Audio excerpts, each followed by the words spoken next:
کیوں فاطمہ الزہرا کو رلاتے ہو کفن میں؟ دو پھول تو رہنے دو محمد کے چمن میں، دو پھول تو رہنے دو محمد کے چمن میں۔ بس میں بڑی تیزی کے ساتھ آپ کے سامنے سیدی محمد حضرت علامہ مولانا مفتی عارف اقبال صاحب کو کی بارگاہ میں عریضہ پیش کروں کہ وہ آئیں، اور ان کے آنے سے قبل بس میں ایک شعر کا نام مناسب سمجھوں گا کہ سجدوں کے عوض فردوس ملے یہ بات مجھے منظور نہیں، سجدوں کے عوض فردوس ملے یہ بات مجھے منظور نہیں، بے لوث عبادت کرتا ہوں بندہ ہوں تیرا مزدور نہیں۔ اور حضور آیت اللہ قادری فرماتے ہیں رخ مصطفیٰ کی جھلک پر کسی کی ٹھہری نہیں نظر اللہ اللہ، رخ مصطفیٰ کی جھلک پر کسی کی نظر ٹھہری نہیں ہے نظر اللہ اللہ، یقیناً وہ دونوں جہاں میں سرفراز غلام خیر البشر اللہ اللہ۔ اور تمنا ہے مغموم آیت کے دل میں، تمنا ہے مغموم آیت کے دل میں، مدینے کا پھر ہو سفر اللہ اللہ، مدینے کا پھر ہو سفر اللہ اللہ۔ نعرے تکبیر، نعرے رسالت، نعرے رسالت، عرس قیومی، فیضان پیر مجید، نعرے تکبیر۔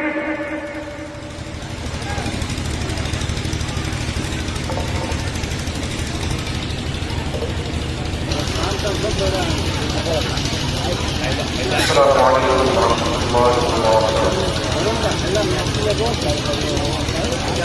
الحمد للہ رب العالمین والعاقبۃ للمتقین، والصلاة والسلام علی سید الانبیاء والمرسلین محمد الامین وعلی آلہ واصحابہ اجمعین، اما بعد۔ فاعوذ باللہ من الشیطان الرجیم، بسم اللہ الرحمن الرحیم۔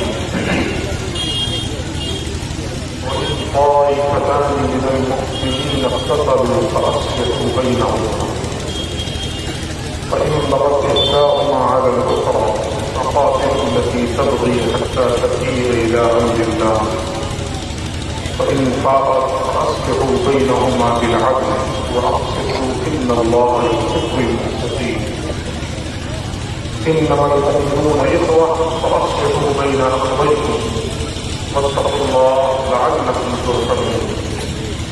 يا أيها الذين آمنوا لا يسخر قوم من قوم عسى أن يكونوا خيرا منهم ولا نساء من نساء عسى أن يكن خيرا منهن ولا تلمزوا أنفسكم ولا تنابزوا بالألقاب، بئس الاسم الفسوق بعد الإيمان ومن لم يتب فأولئك هم الظالمون۔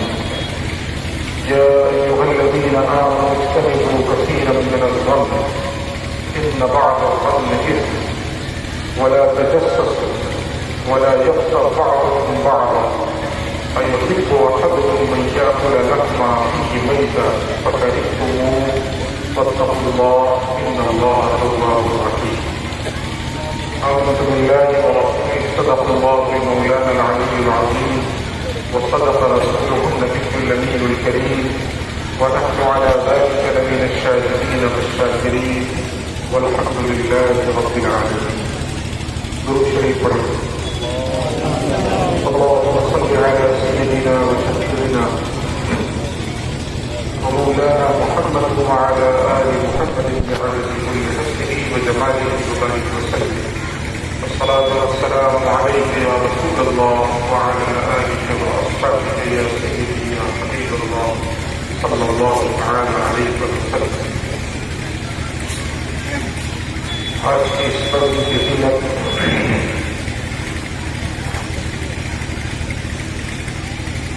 مشائخ خانقاہ مجید کی روحانی وراثتوں کے امیر حضرت الشاہ سید منہاج میاں مجیدی دعوت برکاتہ القدسیہ، ان کی اجازت سے میں چند لمحے آپ سے گفتگو کی سعادتیں حاصل کروں گا۔ انتہائی منکسر المزاج شخصیت ہے، انتہائی متوازن، جو ہمارے مشائخ کی پہچان رہی ہے، جو ہمارے مشائخ کی صفات رہی، جس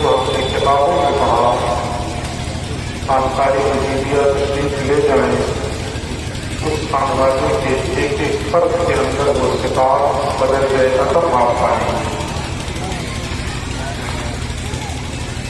میں جب بھی گیا تو حضرت خود ضیافت کے لیے تشریف لائے، خود سے اہتمام فرمایا، کھانے پینے کا انتظام فرمایا، خود دسترخوان کے شریک ہوئے تھا. موجودہ زمانے میں یہ بہت بڑی بات ہے. موجودہ زمانے کے اعتبار سے بتاؤ، یہ روش خانقاہوں میں اب ناپید ہو چکی ہے، محفوظ ہو چکی ہے. لیکن خانقاہ وجودیہ کی یہ امتیازی شان ہے کہ حوادثات زمانہ نے سب کو بدلا، اس خانقاہ کی روایتوں کو اور وراثتوں کو نہیں بدلا. اپنی اسی روایت پر آج بھی یہ خانقاہ قائم ہے. اس روایت کی ابتدا حضرت پیر مجید قدس العزیز نے فرمائی. اللہ رب العزت ان مشائخ کی عمروں میں بے پناہ برکتیں پیدا فرمائے اور ان کے فیوض و برکات سے اللہ ہم سب کو مالا مال فرمائے. بالخصوص حضور صاحب سجادہ کی عمر میں اللہ رب العزت صحت و عافیت کے ساتھ برکتیں پیدا فرمائے. رونق اسٹیج علماء اہل سنت، بالخصوص حضرت مفتی اسلم صاحب قبلہ اور صاحب عرص حضرت اشراف علامہ و مولانا عبد القیوم صاحب المعروف بڑے مولانا علی محمد خان کے شہزادہ گرامی، ان کے علاوہ دیگر علماء، میں ان تمام کا ممنون کرم ہوں کہ آپ حضرات لوگ جیسے تقریر کو سننے کے لیے بیٹھے.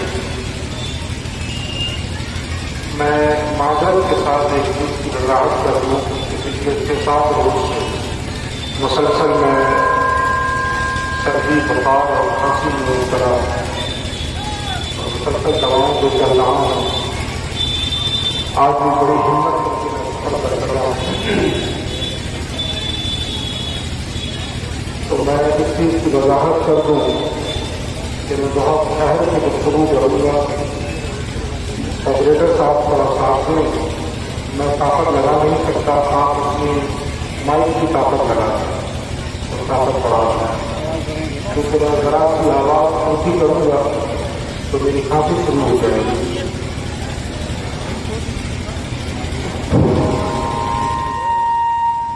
آواز زیادہ کر دیں اور اس کو ختم کر دیں، بالکل کلین کر دیں. آواز بالکل سادہ آواز رکھیں.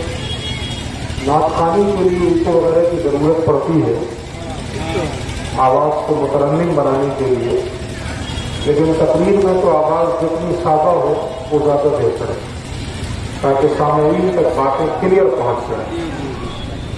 تو تھوڑی سی گزارش مائک والے سے بھی رہے گی کہ آپ میرا ساتھ دیں.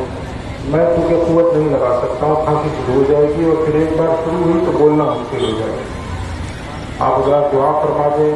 حضور سید صاحب قبلہ سے عریضہ ہے کہ آپ بھی دعا فرما دیں کہ اللہ صحت و تندرستی عطا فرمائے. ایک تو میں اپنے پیروں کی وجہ سے دائمی مریض ہو چکا ہوں اور اوپر سے یہ الگ سلسلہ ہے پچھلے ایک ہفتے سے. دعا فرمائے اللہ ان مشائخ کے صدقے اور صاحب عرص کے صدقے اللہ رب العزت ہر مرض سے اور ہر بیماری سے نجات عطا فرمائے. جب تک دنیا میں رکھے صحت اور ایمان کے ساتھ رکھے، دنیا سے اٹھائے تو ایمان کے ساتھ اٹھائے. آج کی گفتگو کے لیے میں نے سورۃ الحجرات کی چند آیات کا انتخاب کیا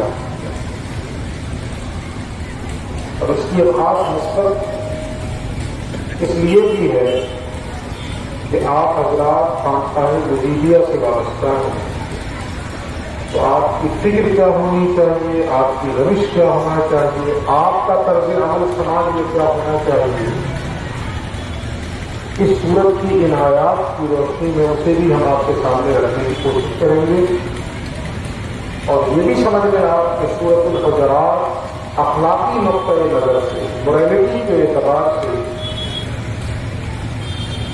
اہل اسلام کے لیے یہ سمجھنے کہ بنیادی منصور ہے اگر مسلمان اس صورت کی روشنی میں اپنے اخلاق میں، اپنے رویے میں اور اپنے کردار میں انقلاب لے آئے تو ایک بہتر سماج اور بہتر معاشرہ تشکیل پا جائے۔ آج جو ہمارا مسلم معاشرہ، میں کامن معاشرے کی بات نہیں کر رہا ہوں، میں سیکولر معاشرے کی بات نہیں کر رہا ہوں، جو خالص مسلم معاشرہ ہے اسے بھی آپ صرف مسلم معاشرہ کہہ سکتے ہیں، اسلامی معاشرہ نہیں کہہ سکتے۔ اسے آپ مسلم سوسائٹی کہہ سکتے ہیں، اسلامک سوسائٹی نہیں کہہ سکتے۔ وجہ اس کی یہ ہے کہ ہمارے اندر اسلام ہے کہاں؟ ہم مسلمان تو ہیں، لیکن اسلام کی اگر میں تب جملہ کہہ دوں تو ہوا بھی نہیں لگتی، اخلاقی نقطۂ نظر سے، مورالٹی کے اعتبار سے۔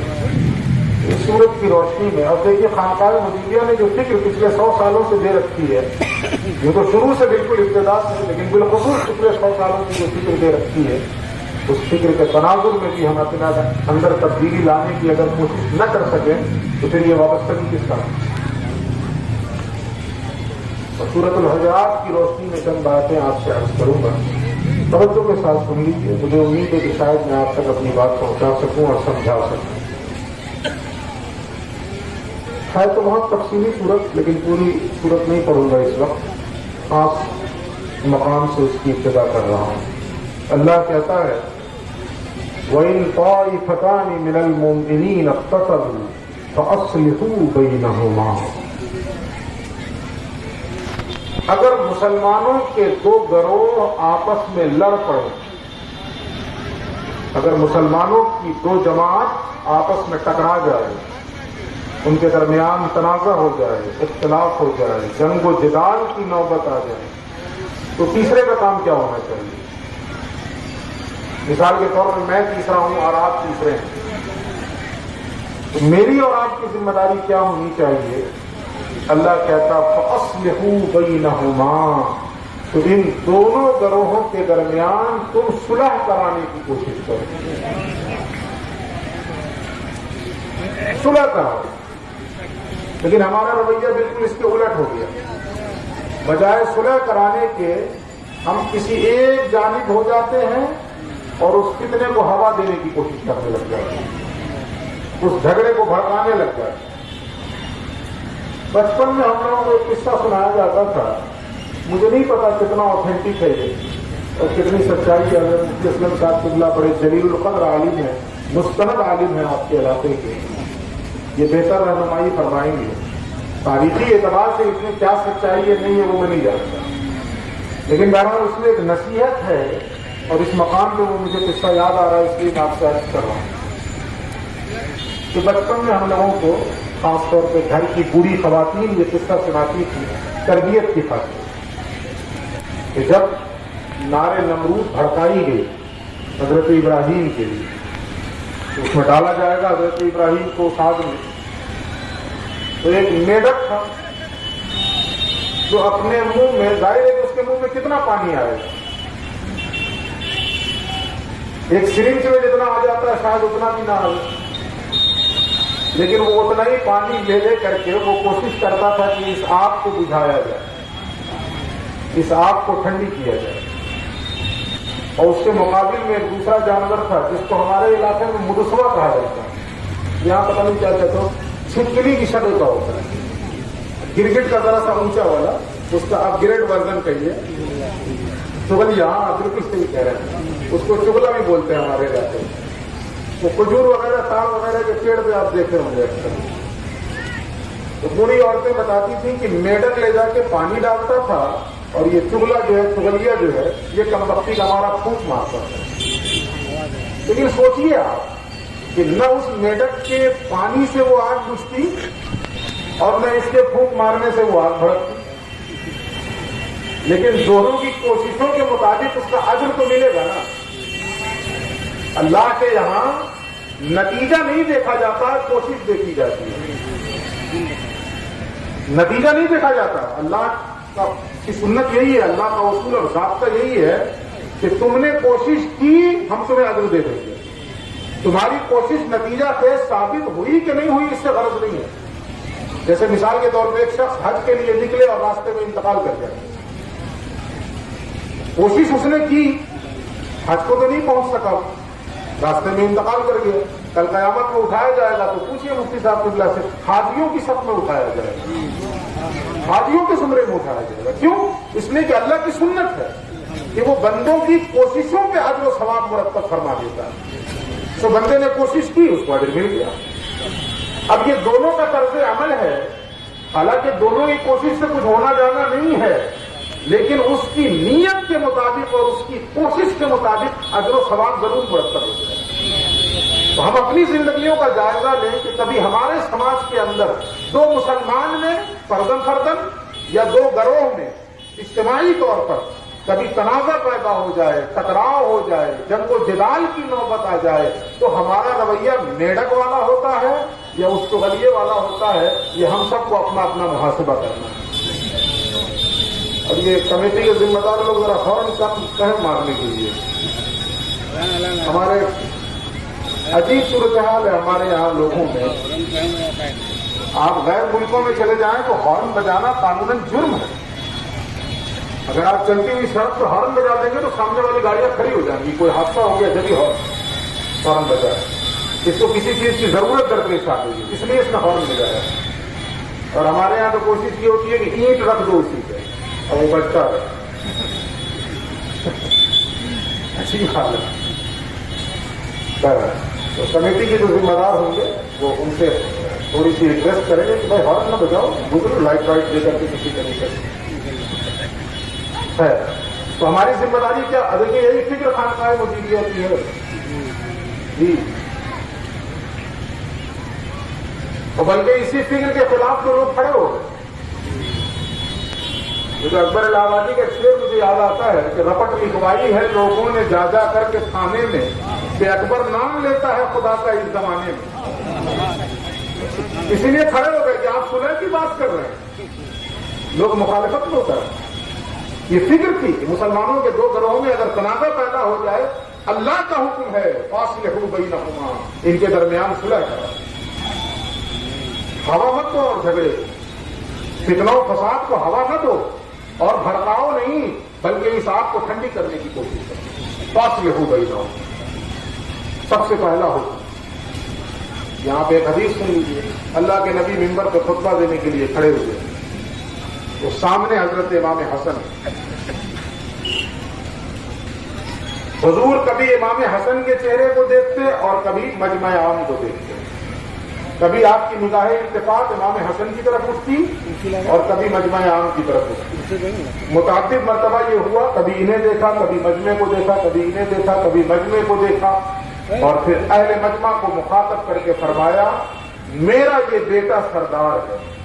ان ابنی ھذا سید، میرا یہ بیٹا سردار ہے. اللہ تعالیٰ ایک دن آنے والا ہے کہ اسی بیٹے سردار کی وجہ سے اللہ رب العزت مسلمانوں کے دو بڑے گروہوں میں صلح فرمائے. چنانچہ نتیجہ نکلا، دنیا نے دیکھا. ایک دور ایسا بھی آیا کہ مسلمانوں کے دو گروہوں میں جب انتشار ہوا اور تنازع ہوا، جنگ و جدال کی نوبت آئی، اس میں حضور کے ارشاد کے مطابق اور اس بشارت کے مطابق امام حسن نے بڑھ کے صلح کروائی. تو صلح کروانا یہ حسنیت ہے. اور تنازع کے وقت کسی ایک کو ایمان سے باہر نکال دینا یہ معتزلی فکر ہے یا خوارج کی فکر ہے؟ یہ اہل ایمان کی فکر نہیں ہے، یہ خوارج کی فکر ہے. یہ کام سب سے پہلے خارجیوں نے کیا. خیر میں اس کی طرف نہیں جاؤں. تو ہمارا اور آپ کا رول کیا ہونا چاہیے؟ جس سماج میں ہم رہ رہے ہیں دو لوگوں کے درمیان جھگڑا ہو یا پوری دو برادری کے درمیان ہو، دو خاندان کے درمیان ہو یا دو جماعت کے درمیان ہو، میرا اور آپ کا کردار مصلح والا ہونا چاہیے. صلح کرانے کی کوشش ہونی چاہیے. مفسد نہیں بننا ہے ہمیں کہ ہم ایک گروہ کی جانبداری میں فساد اور برپا کرتے ہیں. اچھا لوگ اس وقت کرتے فساد برپا ہیں اور دعویٰ کیا کرتے ہیں ہم تو اصلاح چاہتے ہیں. جس کو قرآن نے کہا کہ وَإِذَا قِيلَ لَهُمْ لَا تُفْسِدُوا فِي الْأَرْضِ قَالُوا إِنَّمَا نَحْنُ مُصْلِحُونَ، جب کہا جاتا ہے کہ زمین میں فساد نہ مچاؤ تو جواب یہ دیتے ہیں کہ ہم تو اصلاح کرنے والے ہیں۔ یہ کون سی اصلاح ہے کہ تم فساد برپا کر رہے ہو؟ تو ایک شعر مجھے یہاں پہ یاد آتا ہے کہ واعظ شہر، میں بھی واعظ ہی ہوں اس وقت، کم سے کم اس وقت تو ہوئی نا۔ تو شاعر کہتا ہے کہ واعظ شہر تیری چرب زبانی کی قسم، تو نہ ہوتا تو یہاں صرف مسلمان ہوتے۔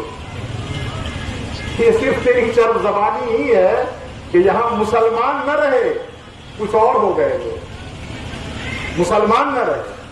کاش کہ ہم مسلمان ہوتے اور کچھ بھی نہ ہوتے تو آج نقشہ ہی کچھ اور ہوتا، لیکن ہم سب کچھ ہوئے، مسلمان نہ ہوئے۔ مجھے اقبال نے کہا نا کہ یہ تو سید بھی ہو، مرزا بھی ہو، افغان بھی ہو، تم سبھی کچھ ہو، بتاؤ تو مسلمان بھی ہو۔ ہمارا رویہ فاصلہ ہو بینہما، ان دونوں گروہوں کے درمیان صلح کرا۔ اس کے بعد اللہ اور کیا کہتا ہے وہ بھی سنیے آپ۔ پہلی کوشش تو کرو صلح کرانے کی، لیکن اس کے باوجود نہ مانے ایک فریق، اور کہا اللہ نے فَإِن بَغَتْ إِحْدَاهُمَا عَلَى الْأُخْرَى فَقَاتِلُوا الَّتِي تَبْغِي حَتَّى تَفِيَّ إِلَىٰ أَمْرِ اللَّهِ، اور تمہاری ہر ممکن کوشش کے باوجود بھی صلح کے لیے تیار نہ ہوں اور ایک فریق دوسرے پر زیادتی کرنے لگ جائے، ایک فریق دوسرے پر ظلم کرنے لگ جائے، تو تم اس کے خلاف کھڑے ہو جاؤ گے، اس ظالم گروہ کے خلاف کھڑے ہو جاؤ اور اس وقت تک ان کا مقابلہ کرو جب تک کہ وہ اللہ کے حکم کی طرف پلٹ نہ آئے۔ حتیٰ تبغی کیا ہے؟ فقاتلوا التی تبغی حتیٰ تفیء الی امر اللہ، اس وقت تک باغی گروہ سے لڑتے رہو جب تک وہ اللہ کے حکم کی طرف پلٹے۔ پہلی تو کوشش کریں صلح کرانے کی، اللہ ہو تو کیا کریں، چھوڑ دیں، جاؤ لڑو کرو جیسے کہ ہم کرتے ہیں۔ نہیں، چھوڑیے نہیں، مظلوم کی حمایت میں کھڑے ہوئیے اور ظالم کے خلاف کھڑے ہوئیے، مظلوم کی حمایت میں کھڑے ہو اور ظالم کے خلاف کھڑے ہو۔ لیکن یہ بھی سمجھیے آپ، ظالم کے خلاف کھڑے ہو مگر نیت کیا ہو، اس وقت بھی نیت کیا ہو آپ کی۔ بڑی پیاری حدیث ہے، اللہ کے نبی فرماتے ہیں انصر اخاک ظالما او مظلوما، اپنے بھائی کی مدد کرو، تمہارا بھائی ظالم ہو جب بھی مدد کرو اور مظلوم ہو جب بھی مدد کرو۔ کچھ عجیب سا نہیں لگا آپ کو کہ ظالم کی مدد کرنے کو کیوں کہا رسول اللہ؟ مظلوم کی مدد تو سمجھ میں آتی ہے، جس پر ظلم ہو رہا ہے اس کی مدد کی جائے گی کہ نہیں کی جائے گی، لیکن اللہ کے نبی فرماتے ہیں ظالم کی بھی کرو۔ تو ظالم کی مدد کا کیا مطلب ہے؟ حیرت کی بات ہے کہ نہیں؟ یہ عجیب لگی کہ نہیں؟ یہ بات صحابہ کو بھی عجیب لگی جب رسول اللہ نے یہ بات ارشاد فرمائی کہ اپنے بھائی کی مدد کرو، ظالم ہو جب بھی مدد کرو، مظلوم ہو جب بھی مدد کرو۔ تو بعض صحابہ پوچھ بیٹھے کہ یا رسول اللہ ظالم کی مدد کیسے کی جائے گی؟ مظلوم کی مدد تو ہماری سمجھ میں آتا ہے، ظالم کی مدد کا کیا مطلب ہے؟ تو اللہ کے نبی فرماتے ہیں ظالم کی مدد اس معنی میں کرو کہ ظالم کے خلاف کھڑے ہو جاؤ، اس کا ہاتھ پکڑ لو اور اسے ظلم کرنے سے روک دو، یہی اس کی مدد ہے۔ اس لیے کہ اگر وہ ظلم کرے گا تو اسی ظلم کی وجہ سے وہ جہنم میں جائے گا، ظلم کی وجہ سے جہنم میں جائے گا کہ نہیں؟